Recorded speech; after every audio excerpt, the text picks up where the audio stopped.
Bienvenue sur la partie stock management du TSA. Donc, on vient de copier-coller le MSA. Après s'être rassuré que le stock théorique versus stock physique sont bien égaux et que toutes nos dates d'expiration sont lisibles et qu'on n'a pas d'expiry au niveau de notre stock. Donc, au niveau de notre stock management, qu'est-ce qu'il faut remplir?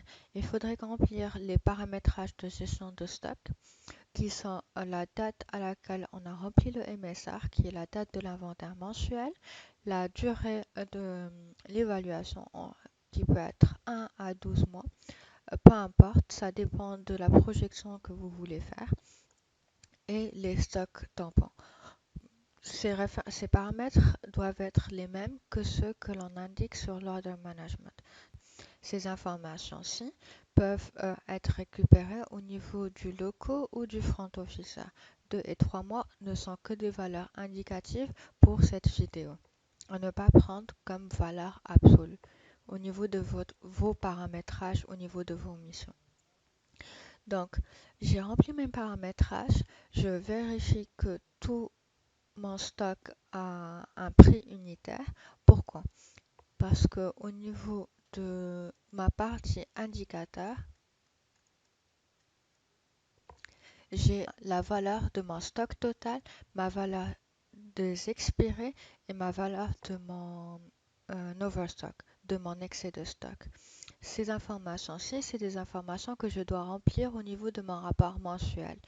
Donc, il faudrait s'assurer que tout notre stock est bien évalué et aussi que j'ai des indicateurs pour la gestion de mon stock, la catégorie de mon produit, s'il est lossy, normal ou critical, plus un forecast de la consommation de ce produit-ci. Donc sans ce forecast-ci, je ne pourrais pas savoir si je suis en overstock ou si je suis en risque de rupture ou si mes produits risquent d'expirer dans mon stock. Mais avant de s'attaquer à la lecture du stock management, je voudrais ouvrir une parenthèse au niveau du concept de phase out et phase in. Phase out, c'est des produits que l'on veut arrêter de consommer au niveau de notre mission.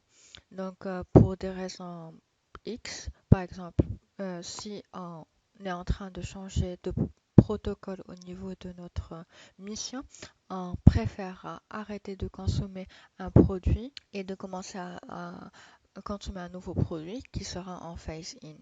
Donc, en attendant que ce produit soit à zéro dans notre stock, il faudrait continuer à le consommer. Un tips, vous pouvez mettre au niveau des colonnes libres, phase out et phase in. Ça vous évitera de recommander ce produit-ci le jour où il est à stock zéro.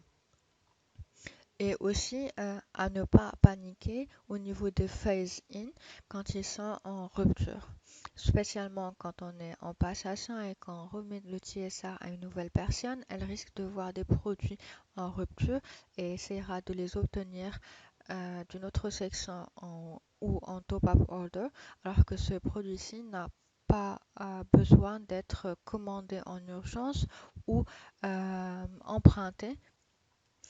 Donc aussi, l'information phase out est importante lors de l'analyse de notre stock. Quand on a des stocks qui sont à zéro, ça nous permettra de faire un simple filtre.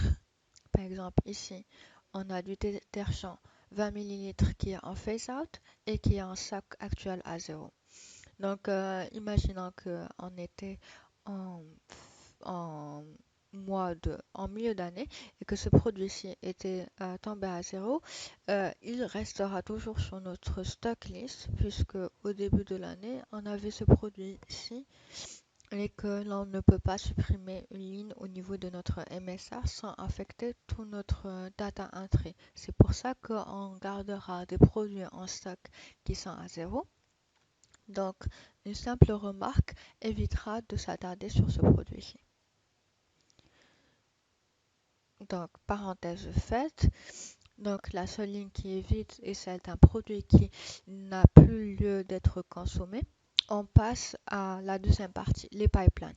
Qu'est-ce qu'un pipeline? C'est toutes les commandes en attente de réception, mais aussi tous les reliquats de nos commandes qui sont dans d'autres localisations. Par exemple, si on est sur un projet et qu'on a une commande internationale qui est arrivée en décembre, on a encore un reliquat au niveau de la coordination, il faudrait le mettre en pipeline, ce reliquat-là, pour ne pas oublier de l'acheminer vers le projet, mais aussi pour avoir un bon indicateur au niveau de nos projections.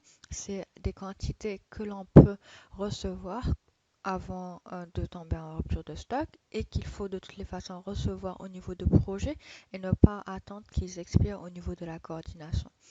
Donc, pourquoi on a toutes ces couleurs et qu'est-ce qu'elles signifient?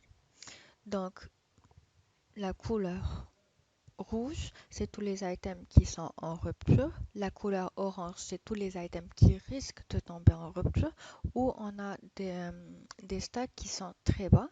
La couleur bleue, c'est pour tous les items qui sont en overstock.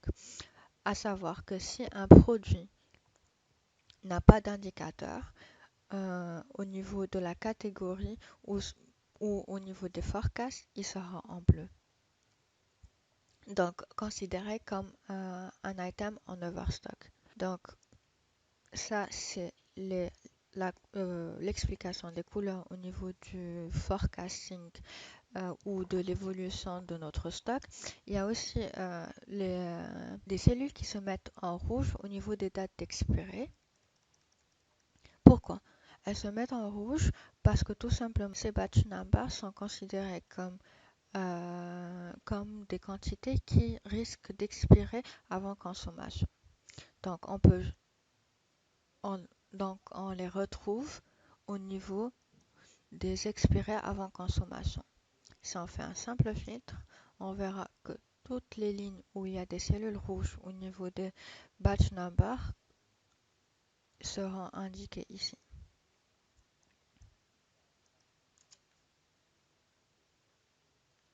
Ok, donc à ce niveau-ci, il faudrait faire attention, essayer de les échanger avec d'autres sections ou les données, ou sinon juste revoir sa consommation